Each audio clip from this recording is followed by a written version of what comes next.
Transport minister Diwakar Raote के एक फैसले से हड़कंप मच गया है। शिवसेना कोटे से बने ट्रांसपोर्ट मंत्री रावते ने ऐलान किया है कि भविष्य में मुंबई में उसी को ऑटो चलाने का लाइसेंस दिया जाएगा जिसे मराठी आती हो।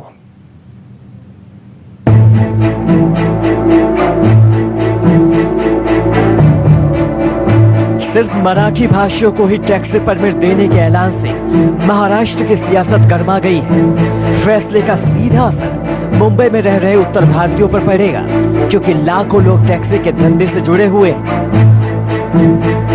यूनियन ने सरकार के इस फैसले का विरोध किया है। बीती रात सेना के गढ़ कहे जाने वाले बांद्रा इलाके में मातोश्री से 4 कदम की दूरी पर जय हो फाउंडेशन ने सेना के खिलाफ होर्डिंग लगाकर मोर्चा खोल दिया है।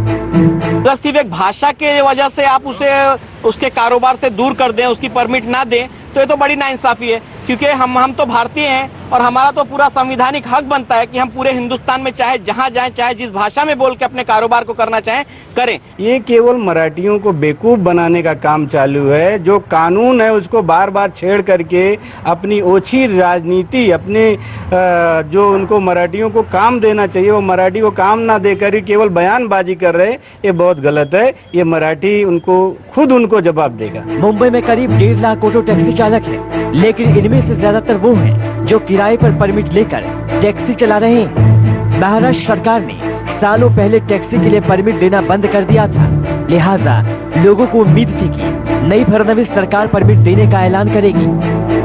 सरकार ने ऐलान तो किया, लेकिन मराठी भाषियों को ही परमिट देने से विरोध के सुर तेज हो गए हैं। सबको मिलना चाहिए, सबका हक है, सबको मिलना चाहिए। मराठी नहीं आती तो क्या परमिट नहीं मिलेगा? क्या भूखे मरेंगे? अगर ऐसा बोले, ऐसा करेंगे सर लोग, आप लोग साहब लोग जो है पूरा सरकार, अगर हमारे साहब लोग अगर ऐसा करेंगे तो हम लोग का कैसा पेट चलेगा सर? मुंबई में टैक्सी पर उत्तर भारतीयों का कब्जा है। साफ है कि शिवसेना के कोटे के मंत्री रावते ने मराठी वोट बैंक को साधने के लिए ये नया फरमान जारी किया है। सरकार के इस फैसले से सहयोगी बीजेपी भी परेशान है। एक बार फिर से मुंबई में उत्तर भारतीय बनाम मराठियों के बीच जंग के आसार दिख रहे हैं। अब देखना होगा कि फडणवीस सरकार इस पर कैसे काबू पाती है। प्रवीण मिश्रा, मुंबई, न्यूज़ 24। चलिए इस खबर पर और ज्यादा जानकारी के लिए सीधा रुक करते हैं हमारे संवाददाता अविनाश पांडे का। अविनाश, सवाल यही उठता है कि जिस तरह से ये तुगलकी फरमान दिया गया है कि एक भाषा ना बोल पाने की वजह से कई लोगों का रोजगार छीना जा रहा है, किस तरह का रिएक्शन है महाराष्ट्र में इस फैसले के बाद?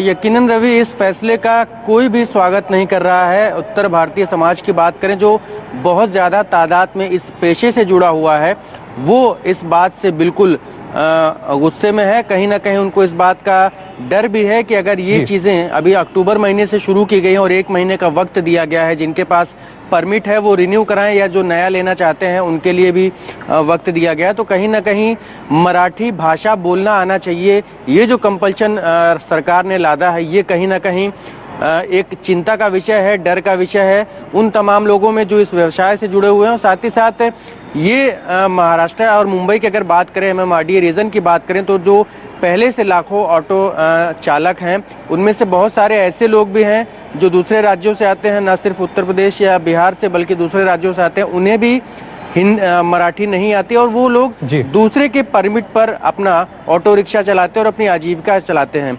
तो कहीं ना कहीं सरकार के इस कदम से ये तमाम जो लोग हैं, लाखों परिवार जो हैं, वो कहीं ना कहीं चिंताग्रस्त हैं और ये जो पूरा खामियाजा है इनको भुगतना पड़ेगा।